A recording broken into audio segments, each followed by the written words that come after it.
Okay, in this very brief lecture, I'm going to talk about falling objects, and then I'm going to have you watch a video of a demonstration of this particular concept. And this is all due to Galileo Galilei, who was an Italian astronomer some 300 years ago, who was interested in objects as they orbited the planets and how we moved around the sun. But he was also deeply interested in the effects of gravity. And what Galileo stated was that the time that it took for two objects, regardless of their mass, the time that it would take for them to reach the surface of the Earth was independent of their mass. So mass independent.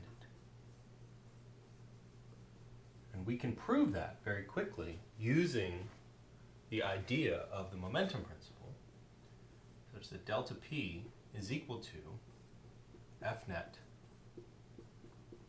delta T.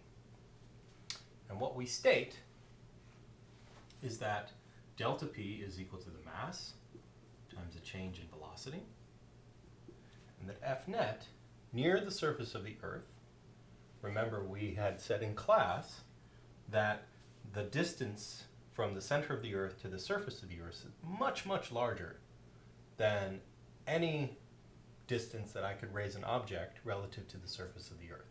And so as a consequence, we can use the approximation, which works very well, that F net of gravity, if that's the only thing that we're interested in, is approximately equal to, within a very good approximation, the mass of the object times this quantity g